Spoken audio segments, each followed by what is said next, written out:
નમસ્કાર, આપનું સ્વાગત છે ગુજરાતના અવાજ ચેનલ ઉપર અને હું છું આપની સાથે કાજલ સુવા. બોટાદના કડદાકાંડમાં ખેડૂતોએ અવાજ ઉઠાવ્યો અને એમાં સાથે સાથે આમ આદમી પાર્ટીના અનેક નેતાઓ પણ ખેડૂતોની સાથે જોડાયા હતા. અને બોટાદના કડદાકાંડની હું સ્વયં સાક્ષી છું. જે પત્રકારના જે બે મોબાઈલ લઈ લેવામાં આવ્યા હતા એ કાજલ સુવા હું પોતે જે બોટાદની ઘટનાને મેં 3 દિવસ સતત રાત અને દિવસ મારી નજરે જોઈ છે. અને એમાં અનેક ખેડૂતોની અટકાયત કરો, ન માત્ર ખેડૂતો પણ એ હળદળ ગામના કેટલાય એવા લોકો હતા જેને એક વીઘોય જમીન નથી, એને ખેતી સાથે કોઈ લેવા દેવા જ નહોતું. એવા લોકોને, નિર્દોષ લોકોને પણ ઢોર માર મારવામાં આવ્યો હતો, એમની પણ અટકાયત કરવામાં આવી હતી. અને એ નિર્દોષ લોકો સાથે જેલમાં પણ ક્યાંક ને ક્યાંક ગેરવર્તન થયું હોય એવું પણ એ લોકો દાવા કરી રહ્યા છે. ત્યારે મારી સાથે રમેશભાઈ જોડાયા છે. રમેશભાઈએ ખેડૂતો માટે ખૂબ સારી લડત આપી છે, એટલા દિવસ જેલવાસ ભોગવ્યો છે.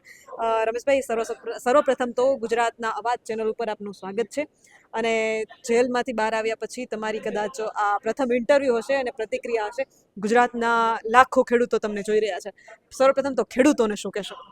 ખેડૂતોને તે પછી પહેલાં તો કાજલબેન તમારો ખૂબ ખૂબ આભાર, કારણ કે હું એ સાક્ષી છું કે જે અત્યારે ચોથો સ્તંભ કહેવાય એવો મીડિયા સતત તમે જે રાતે 3 વાગે આવીને જે કવરેજ ચાલુ કર્યું ને છેક સુધી જ્યારે લાઠીચાર્જ થયો ત્યારે પણ તમે ડગ્યા નહીં.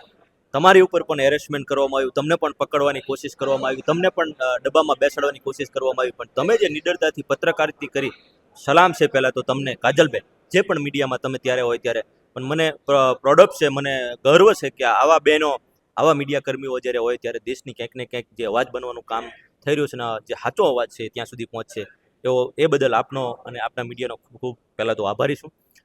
વાત રહી હળદરકાંડની, તો હળદરકાંડ આમ જુઓ તો સરકારને ખબર નહીં, અમારી સરકાર સામે લડત જ નથી.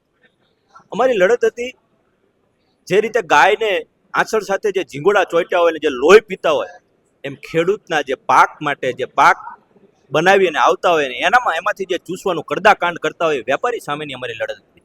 પણ અમને ક્યાં ખબર હતી કે આ વેપારીઓના બળે અને વેપારીઓના કારણે અમારી સામે કોઈ બીજા લડત કરશે.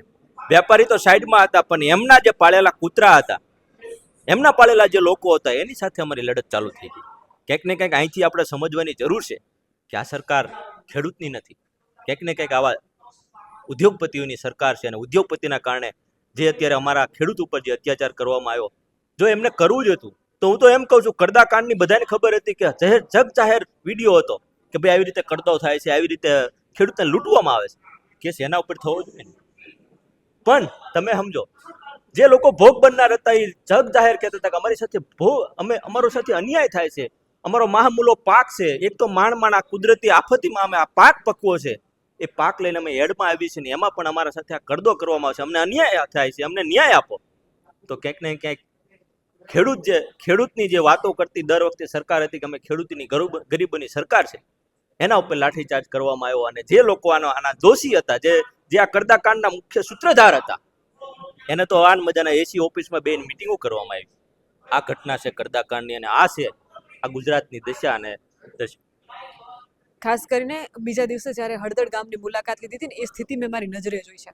જે રીતે લાઠીચાર્જ, રીતસરની ચીસો પડી હતી. ચીસો એટલે કે કોઈ ઘરમાં કોઈ મરણ થયું હોય ને લોકો કે રીતે રડતા હોય એ રીતના લોકોની બૂમો પડતી હતી. એ નિર્દોષ લોકો, એમને કોઈ લેવા દેવા નથી આ ઘટના સાથે. એ રીતે એમને મારવામાં આવ્યો છે. તમે તે દિવસે જે ઢોર માર જોયો, મારે એ શબ્દોમાં વર્ણવી શકાય એમ નથી. એમ છતાંય મારે ગુજરાતની જનતાને એ બતાવવું છે, એને ખબર પડવી જોઈએ ગુજરાતની જનતાને કે વાસ્તવિક રીતે હળદળની ઘટનાને આટલી સિરિયસ શા માટે લેવામાં આવી રહી છે. તે દિવસે લાઠીચાર્જ કેવો હતો? એ ઘટનાને વર્ણવતા પહેલાં તો હું મારા દિલ ઉપર હાથ મૂકીને વાત કરું, કારણ કે મેં જે ઘટના જોઈ છે, જે મારી સમક્ષ આવી છે, તમે સમજો કે જે ખેડૂત જેની પાસે કંઈ હતું નહીં, એને ઢસડવામાં આવ્યા. એને એક ખેડૂત હોય એની સાથે 10-10, 20-20 પોલીસ લોકો જે એની ઉપર લાઠીચાર્જ કરતા હતા. આવો તો મેં ક્યાંય આતંકવાદી ઉપર પણ નથી જોયો, કોઈ જગ્યાએ આવો લાઠીચાર્જ નથી જોયો. અને તમે સમજો કેટલા બધા ખેડૂતને તે દિવસે રાતે ઓછામાં ઓછા 300 જણાને અંદર એમને એરેસ્ટ કર્યા, બતાવતા નથી. એ એરેસ્ટમાંથી 50% એવા હતા જેને ઇન્જરી હતી, 50% એવા હતા જેના કોકને હાથમાં ફ્રેક્ચર હતું, કોકને આંગળામાં ફ્રેક્ચર હતું, કોઈને ટાંકા હતા, કોઈને પગમાં. તમે એક પણ ખેડૂતના તમે કપડાં ઉતારીને બેન જોવો ને ત્યારે તમને ખબર પડે કે એક એકને કાળા ડાઘા પડી ગયા હતા. આ મેં મારી નજરે જોયું છે, મેં મારી હાથે એમને ટ્યુબ ચોપડી છે, મેં એમને માલિશ કર્યું છે, એની પીડા હું લઈને બેઠો છું. તમે સમજો, એ જે જોઈ છે એ ઘટનાની તો વાત થાય એવું નથી. એમ છતાં પણ જે રીતે પહેલા લૂંટારુઓ જેમ ગામ લૂંટતા હતા અને લૂંટવા માટે જેમ ગામ આખાનો ઘેરો કરે, એમ આ સિંઘમગીરી કરવા માટેના જે અધિકારીઓ છે અને જેમને ખબર નથી કે શું આવી સિંઘમગીરી એમના ઓલામાં આવી જાય છે. જ્યારે ખેડૂત નહીં આવે ત્યારે એમની પાસે સિંઘમગીરી આવી જાય, અને જ્યારે મોટા વેપારીને માથે કેસ કરવાનું થાય ત્યારે એમની સિંઘમગીરી કેમ જાણે ઘરે ટીંગાડીને આવતા હોય આવી પરિસ્થિતિ. અને એ લોકોએ જે સિંઘમગીરી કરી છે, ઘરમાં જે બેન દીકરીઓ હતી એને ચીસો પાડતી હતી, એ ચીસો સાંભળવાની જગ્યાએ એના જે માલપા સ્વજનો હતા, એમના બાપ હતા, એમના ભાઈ હતા, એમના ધણી હતા, એમના દીકરા હતા, એમને બહાર કાઢીને ઢોર માર મારવામાં આવ્યો. અને જેવા શબ્દ બોલ્યા ને એવા શબ્દ તો હું કોઈ દિવસ કોઈ મીડિયા નહીં પણ કોઈ પણ બેન દીકરી સામે વાત પણ ન કરી શકું, એવા અપશબ્દથી વાત કરવામાં આવી. બેન દીકરીઓએ કાન બંધ કરી દીધા, જોવાનું બંધ કરી દીધું, આંસુ ધારે રોતા હતા કે ભાઈ તમે જે કરો એ પણ અમને છોડો, મારા સ્વજનને છોડો.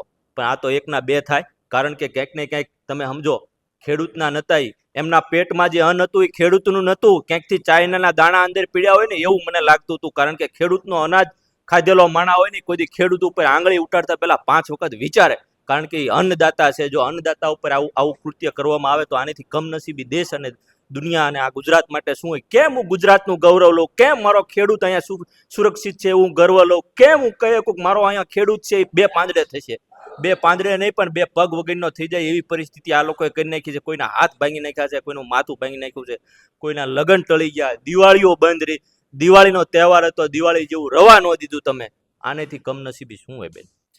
રમેશભાઈ, ખાસ કરીને જેટલા ખેડૂતો જેલવાસ ભોગવી રહ્યા હતા અને જેમને જામીન મળી રહ્યા હતા પોપટપરા જેલમાંથી, બધાને હું મળવા ગઈ છું.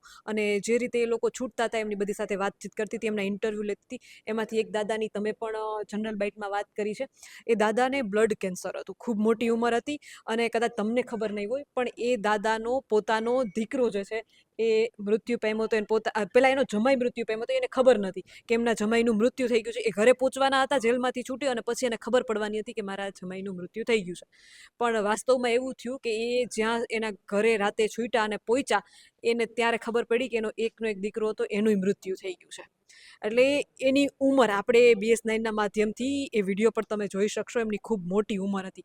હવે આવા લોકો સાથે, આવડી મોટી ઉંમરના લોકો સાથે આ રીતના જે થયું છે, આનો જવાબ હવે એક આમ આદમી પાર્ટીના નેતા તરીકે અને ખાસ કરીને ખેડૂત તરીકે અને જાગૃત નાગરિક તરીકે કઈ રીતે આપશો? બેન, આમાં આમ આદમી પાર્ટી કોઈ પાર્ટીની વાત જ નથી. વાત અત્યારે મારા ખેડૂતની છે. તમે સમજો, ખેડૂત એની દિલમાં જે આ દર્દ છે ને એ લઈને બેઠો છે. પાર્ટી તો આમ આદમી પાર્ટી છે, ભાજપ છે, કોંગ્રેસ છે, અન્ય ઘણી બધી પાર્ટીઓ આવશે અને જે અત્યારે પાર્ટી કામ કરી રહી છે પ્રોડક્ટ શું, પણ ખેડૂતે નક્કી કરી લીધું છે કે આ જે અત્યારે આ લોકોએ કૃત્ય કર્યું છે ને આવનારા સમયમાં એનો જે લાઠીનો જે જવાબ છે એ એની રીતે આપશે જ તે. અને જે તમે દાદાની વાત કરો ને, એ દાદાને એક જોડી કપડાં હતા, 8 દિવસ સુધી દાદાને નાવા ન દેવામાં આવ્યું, કપડાં બીજા પહેરવા દેવામાં ન આવ્યો, પગમાં ચંપલ નહીં, દાદાની દવા નહીં. અમને પણ દુઃખ થતું હતું કે ક્યાંક ને ક્યાંક દાદા આમાં શહીદ થઈ જાય નહીં તો સારું. અમે પણ કુદરતને અને પ્રભુને પ્રાર્થના કરતા કોઈ પણ ભોગે અમે આ દાદાને છોડાવીએ, બધા પહેલા દાદા નીકળે એવી અમારી અપેક્ષા હતી. પણ પોલીસ અને તંત્ર એવું ઈચ્છતી હતી કે ના, આને તો હજી વધારે યાતના આપીએ, આને તો હજી વધારે જેલ મારે, જેથી કરીને ફરીને કોઈ પણ ખેડૂત છે એ પોતાનો ન્યાયનો, પોતાનો અવાજ, પોતાની અન્યાય માટે ક્યારેય લડત ન કરે, એના માટે દબાવવા માટેના પૂરેપૂરા પ્રયત્ન કરવામાં આવ્યા છે. ખેડૂતનો અવાજ દબાવવામાં આવ્યો છે અને ક્યાંક ને ક્યાંક ફરી પ્રયત્ન ન થાય એ રીતના પ્રયત્નો કરવામાં આવ્યા છે. શું ફરીથી કોઈ આવું ખેડૂતલક્ષી આંદોલન થાય અથવા ખેડૂતો અવાજ ઉઠાવે તો શું તમે જશો? 100%. હું ખેડૂતનો દીકરો છું. મારામાં જ્યાં સુધી પેટમાં આ અન્નદાતાનો અન્ન છે ને ત્યાં સુધી હું ખેડૂતના માટે લડતો રહીશ, છેક સુધી લડીશ. આવી કોઈ પણ યાતના આવશે, અત્યારે 108 દિવસ કદાચ ભોગવ્યા છે ને કદાચ વધારે દિવસો ભોગવવાના થશે ને તો ખેડૂત માટે હું ભોગવીશ. કારણ કે જેમાં મેં જન્મ લીધો છે, જેનાથી હું મોટો થયો છું, જેને મને પોતાને ખબર છે કેમ પાણી વળાય, કેમ માલપા ખેતી થાય, કેમ કપાસ પકવાય, કેમ ઘઉં પકવાય, બરાબર, કેમ હાથી એકાય, આ પીડા મને ખબર છે, આ કૃષિ મંત્રીને ખબર નથી એટલે એ કંઈ નથી આવતા. આજે આવો કોઈ પણ વ્યક્તિ જ્યારે ભણેલ ગણેલ વ્યક્તિ, હું પોતે નોકરિયાત છું, મારી નોકરી અત્યારે ખતરામાં છે, મારી નોકરી જતી રહી છે, છતાં પણ હું આ ખેડૂત માટે લડવા માટે તૈયાર છું, લડતો રહીશ. શું નોકરી કરો છો તમે? હું સમગ્ર શિક્ષા અભિયાનમાં સ્પેશિયલ એજ્યુકેટર તરીકે ડ્યુટી કરું છું. છેલ્લા મારા 12 વર્ષ થઈ ગયા. શિક્ષણ સાથે જોડાયેલા છો તો ખાસ એક શિક્ષણને લગતો પ્રશ્ન પૂછવો છે, કારણ કે દેશનું સાચું ધન તો યુવાનો હોય છે. શું ગુજરાતમાં શિક્ષણની સ્થિતિ કેવી છે? શિક્ષણની સ્થિતિ વાત કરીએ ને તો અત્યારે શિક્ષણ છે ને એક વેપારીકરણ થઈ ગયું છે. જે મૂલ્યવાન એને કે જે આપણે બુનિયાદી શિક્ષણ હોય એ શિક્ષણ નથી. અત્યારે માત્ર ને માત્ર હરીફાઈના ઘોડા બનાવવામાં આવે છે અને હરીફાઈના ઘોડામાંથી એક જીતે ને બીજા બધાના પગ કપાઈ જાય. જ્યાં સુધી શિક્ષણ નીતિ રહેશે ને ત્યાં સુધી ક્યાંય કોઈ દિવસ ક્યાંય દેશનું ભલું નથી થવાનું. એટલા માટે તે તમે જોવો છો કે દેશનું મોટાભાગનું ટેલેન્ટ અત્યારે વિદેશમાં જઈ રહ્યું છે. ભણે છે અહીંયા, ટેલેન્ટ અહીંયા છે, પણ ટેલેન્ટની અહીંયા કોઈ કિંમત નથી. હું ઈચ્છું છું કે આવનારા સમયમાં સારા વ્યક્તિઓ આવે, સારા લોકો શિક્ષક રાજકારણમાં આવે, સારા વ્યક્તિઓ નેતા બને, અને જે ભણેલ ગણેલ હોય અને ભણેલ ગણેલ જે નોકરી કરીને જે આગળ ગયા હોય ને, હું એમને પણ વિનંતી અહીંથી આપના માધ્યમથી કરવા માંગુ છું કે આપણે ભણ્યા ગણ્યા છીએ, આપણે નોકરિયાત છીએ, આપણું પોતાનું ન વિચારો. આપણી પાછળ ઘણા બધા વ્યક્તિઓ રાહ જોઈને બેઠા છે. આપણી જે અન્યાયની લડત છે એ તો આપણે જ નહીં શીખડીએ તો કોણ શીખવાડશે? ગરીબ માણસ હશે, જે અભણ માણસ હશે, એને ક્યાંથી ખબર પડશે? ભણેલ ગણેલ વ્યક્તિ જો અવાજ નહીં ઉઠાવે તો અભણ વ્યક્તિ ક્યાંથી ઉઠાવવાનો હતો? હું તો એ દરેક કર્મચારીને અને જે વ્યક્તિ ભણી ગણીને આગળ ગયા છે એને પણ વિનંતી કરું છું કે જો તમે તમારા બાપ દાદાની એક વખત યાદ કરજો, તમારા વડીલોને એક વખત યાદ કરજો, જેમને એમની યાતના ભોગવી અને તમને ભણાવ્યા છે. શેના માટે? કે ક્યાંક ને ક્યાંક આ અન્યાય સામે જે એમને ભોગવ્યું છે એ આવનારી પેઢી ન ભોગવે. તો આપણી મારી તમારી બધાની ફરજ છે કે આવનારા સમયમાં શિક્ષણમાં સુધારીએ અને આવો જે અન્યાય થતો અહીંયા શિક્ષણ જે કોઈ વ્યક્તિ હોય સારા હોદ્દા ઉપર હોય એને પણ આમાં અન્યાય સાથે અન્યાય થતો હોય તો એક વખત લડતમાં ભાગ આપવો જ. આજકાલના યુવાનોનો વધારે સમય સોશિયલ મીડિયા લઈ જાય છે, અને ક્યાંક ને ક્યાંક શહેરીકરણ એટલું વધતું જાય છે કે ગામડે લોકો રહેવા નથી ઈચ્છતા. ખાસ કરીને આજની યુવા પેઢી, દીકરીઓ ખેતી કરવા નથી ઈચ્છતી. એમને લઈને મારે એક સ્પષ્ટ સવાલ કરવો છે કે શું શિક્ષણમાં એક વિષય ખેતીને લઈને ન ઉમેરી શકાય? આવનારી પેઢીને ખરેખર ખેતી શું છે એ ખબર જ નથી. કેટલા એવા દીકરા દીકરીઓ છે જે યુવાન છે, 20-25 વર્ષના છે, એમને પાવડો શું છે, ચવડા શું છે, રેમાનિયા શું છે, આડા પાવડા, ઊભા પાવડા, આ કૃષિ યોજારોની જ નથી ખબર. અને કેટલાય લોકો એવા છે કે જેને દાતરડું અને કોદાળી અને ખરપિયામાં ખબર નથી પડતી. તો પહેલાં તો વસ્તુ એ છે કે ખેડૂતના દીકરાને જાગૃત થવાની જરૂર છે ખેતી પ્રત્યે. અને શું શિક્ષણમાં એક વિષય કૃષિનો ન ઉમેરી શકાય? શિક્ષણમાં કૃષિને લઈને શું સુધારા વધારા કરી શકાય? પહેલા તો આમ જોવો ને તો પહેલા તો એ વિચાર કરો કે બાપ દાદા જે હતા એ કેમ પોતાના દીકરાને એમ કહેતા હતા તમે બહાર વ્યા જાઓ, અહીં કાંઈ કરશો નહીં, આ ખેતીમાં કાંઈ વળશે નહીં. પહેલા તો એ નીતિ તો બનાવો. જે દેશ કૃષિ પ્રધાન છે, વિશ્વ આખામાં કોઈ જગ્યાએ આબોહવા ન હોય એવી ભારતની આબોહવા છે કે જ્યાં તમે ત્રણ ઋતુના 3 પાક લઈ શકો છો. છતાં પણ આપણો દેશ આજે કૃષિમાં કેમ પાછળ છે? માત્ર ને માત્ર એક જ વાત છે કે નીતિની ખોટ છે.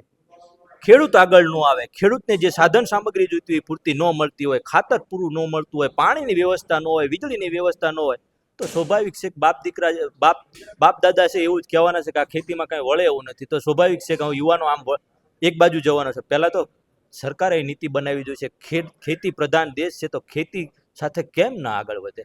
વિષય તો બધા છે જ, તે ખેતીના છે, ઘણા બધા વિષયો છે, પણ એ વિષયનો મતલબ શું છે? દીકરો આજ ભણીને ખેતી કરવા માટે કદાચ એની પાસે બધું ટેકનોલોજી ને બધું હોય છે, પણ અહીંયા કઈ સુવિધા જ નથી, તો ક્યાંથી ખેતી કરવાનો તો કયો છે? ખેતી કરીને કદાચ પકવી અને લઈ જાય તો આવો કડદો થાય તો એમાં શું કરવાનો હતો? પકવે અને આ કુદરતી આફત આવે અને જે મોટી મોટી વાતો કરતા હોય ને પાથરા તમે જોવો એમ ખેતરમાં પલળતા હોય તો આમાં શું કરવાનો હતો? કોઈ પણ ટેકનોલોજી હોય તો ક્યાંક ને ક્યાંક સરકાર પહેલા તો આ બાબતમાં સુધરે. જે ઉદ્યોગો અહીંયા જે ઉદ્યોગોના જે ચપ્પલ ચાટવાનું જે કામ કરે છે એની જગ્યાએ ક્યાંક ને ક્યાંક આ જે ખેડૂત છે એની માત્ર ને માત્ર ભાળ તો લે કે એને શું જરૂર છે. પાણી ટાઈમે મળે છે, વીજળી ટાઈમે મળે છે, ખાતર ટાઈમે મળે છે અને યોગ્ય ભાવ મળે છે, એ તો જોવે પહેલા, તો લોકો અહીંયા આવશે. નહીતર શું આવશે? આ ખોટના ધંધામાં કોણ આવે કયો છે? એની કરતાં તો 500 રૂપિયાની મજૂરી કરવી સારી. પરિસ્થિતિ ખેતીની આ છે, એટલા માટે યુવાનો ભાગે છે. બાકી યુવાનોને પણ હું તમને કહી દઉં કે યુવાનને પોતાની જમીન મેકવાની કોઈને અને પોતાની જે માતૃભૂમિ છે એનાથી દૂર જવાનો કોઈનો ઈરાદો નથી. એને સપનામાં પણ એની પોતાની માતૃભૂમિ યાદ આવે છે, એને સપનામાં પણ એના ખેતરનું યાદ આવે છે, એની વાડીની યાદ આવે છે. પણ મજબૂર છે, કારણ કે વાડીમાં કંઈ વળે એવું નથી. ત્યારે મજબૂર થઈ અને આજે ફેક્ટરીમાં એક પ્યુન તરીકે કામ કરવા માટે જાય છે, એક ફેક્ટરીમાં મજૂર તરીકે કામ કરવા જાય છે, અને નાનો મોટો હારો ભણેલો હોય તો અહીંથી બોમ્બે તે બીજા કામે વયો જાય છે. એની મજબૂરી છે. આ ખેડૂત અને ખેતીની હાલત છે. આખરે છેલ્લે હું 5 શબ્દો બોલીશ, એ એક શબ્દનો તમારે એક લાઈનમાં જવાબ આપવાનો છે. બોટાદનો કડદાકાંડ. બોટાદનો કડદાકાંડ તો હું એટલા માટે કહીશ કે કડદાકાંડ નહીં પણ ભ્રષ્ટાચારનો મોટો કાંડ હતો, અને એનો અમે પર્દાફાશ કર્યો છે, અને એના કારણે હજારો ખેડૂતોની દિવાળી સુધરી છે. રાજુ કરપડા. રાજુ કરપડા નીડર નેતા છે, ખેડૂત નેતા છે, અને હર હંમેશ ખેડૂત માટે લડતા રહેશે અને લડતા રહેશે. પ્રવીણ રામ. પ્રવીણ રામ આઇકોન છે, જે યુવાનોના આઇકોન પણ છે, સાથે સાથે ખેડૂતોના પણ અત્યારે મસીહા બની ગયા છે. એ બદલનો હું એમનો મિત્ર છું, એ બદલનો મને ખૂબ ખૂબ ગર્વ છે. 2027. 2027 ખેડૂતોની સરકાર હશે. 2027માં ખેડૂતોની સરકાર હશે. વાત ખેડૂતોના આંદોલનની છે. કૃષિ મંત્રી કોને જોવા માંગો છો? કૃષિ મંત્રી ખેડૂતનો દીકરો હોય એને જોવા માંગુ છું. આવા જે એસીમાં બેસી અને માત્ર ને માત્ર વાતો કરતા હોય એવા કૃષિ મંત્રી નો હાલે, કારણ કે એને એ પણ ખબર નથી કે એક શેઢાથી બીજા શેઢેનો પાળો કેમ બંધાય, નાકું કેમ વળાય, અને જે કેરો હોય એને દંતાળીથી કેમ કરાય, મગફળી કેમ વવાય, મગફળી કેમ ઉપાડે એ પણ એને ખબર નથી. ઘણાને તેમ પૂછો એ પણ નથી ખબર પડી મગફળી જમીનમાં થાય કે ઉપર થાય, એને એમ જ છે કે ઉપર ઉગે છે. આવા કૃષિ મંત્રી બનશે દેશનું ડાટા જ વાળે. ખેડૂતનો દીકરો જ્યારે કૃષિ મંત્રી બનશે ને ત્યારે દેશનું ભલું થશે.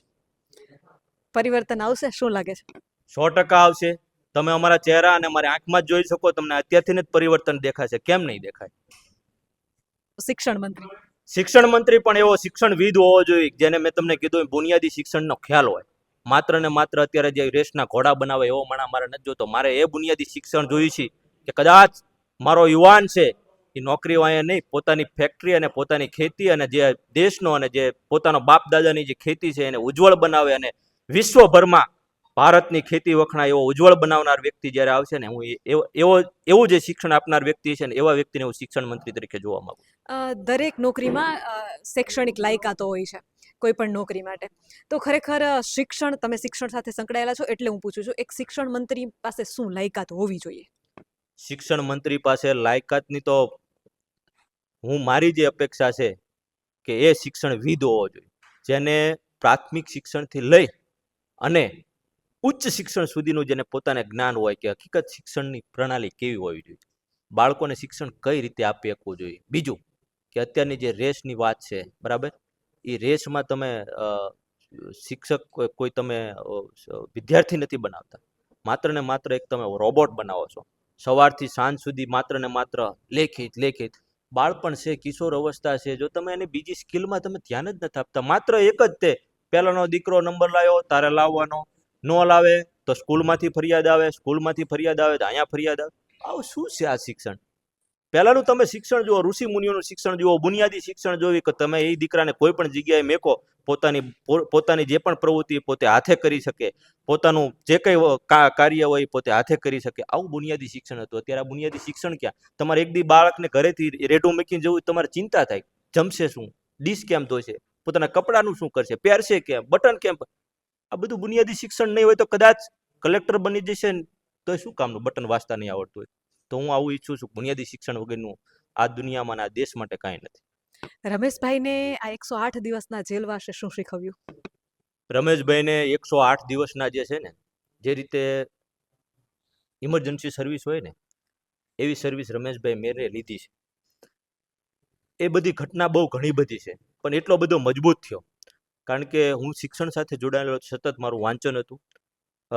મેં મારું શરીર પણ એટલું મજબૂત કર્યું કે ત્યાં મારું બીજું તો કંઈ કામ હતું નહીં, હું પોતાની એક્સરસાઇઝમાં લાગેલો હતો. છતાં પણ જ્યારે મારા મિત્રો સાથે વાત થતી હતી એ લોકોએ પણ હૂંફ આપી, અને અંદર જે લોકો હતા એ લોકોએ જે અદ્ભુત પ્રેમ આપ્યો, કારણ કે ત્યાં મને માસ્તરના નામથી ઓળખતા, આખા જેલમાં મને માસ્તરના નામથી ઓળખતા, મારા નામથી કોઈ નહોતા ઓળખતા. લોકો તો રિસ્પેક્ટ કરતા હતા, માસ્તર છે. મારી દરેક વસ્તુની લોકો ચીવટ રાખતા હતા, માસ્તર છે. મને આનંદ પણ છે અને દુઃખ પણ છે, અંદરની બીજી ઘણી બધી ઘટનાઓ છે એ બધી વાંચા કરીએ તો બહુ લાંબુ થાય એવું છે. પણ જેલમાં હું ઘણો મજબૂત થયો છું. મારી જિંદગીનો આ એક મહત્વનો યુનિવર્સિટી જે કહેવાય ને એક કોલેજ કાળ જે હતો ને કોલેજ કાળ પૂરો થયો. શિક્ષક છો એટલે ઘણા બધા વિદ્યાર્થીઓ તમને જોતા હશે, ખાસ કરીને તમારા ગામના લોકો, તમારો પરિવાર તમને જોતો હશે. આ બધાને શું સંદેશ આપશો? કદાચ તમે પહોંચો એ પહેલા આ વિડીયો એમને પહોંચી જાય. સંદેશ તો એક જ આપું કે મેં હરહંમેશ જેટલા આજે નહીં પણ જેલની અંદર હતો ત્યારે પણ અને બહાર હતો ત્યારે પ્રભુ અને ઈશ્વર પાસે એક જ પ્રાર્થના કે સર્વનું ભલું કરજે, મને સારા વિચારો આપજે અને મને એટલો મજબૂત બનાય કે હું અન્યાય સામે લડી શકું. રમેશભાઈ, અમારી સાથે જોડાવા બદલ ખૂબ ખૂબ આભાર. અને આપ તમામ દર્શક મિત્રોને વિનંતી કરું છું કે ગુજરાતનો અવાજ આ આપણું નવું સાહસ છે, એટલે ખાસ ચેનલને સબસ્ક્રાઇબ કરી લેજો અને ફેસબુક અને ઇન્સ્ટાગ્રામ પર આપણે ફોલો કરવાનું ચૂકશો નહીં. ખેડૂત મિત્રોની ખૂબ આજીજી હતી કે બેન તમારું પોતાનું ચેનલ ચાલુ કરો. તો આ મારું પોતાનું નહીં પણ આપણા ખેડૂત ભાઈઓનું અને ગુજરાતના લોકોનું ચેનલ છે ગુજરાતનો અવાજ. ખાસ ચેનલને સબસ્ક્રાઇબ કરજો.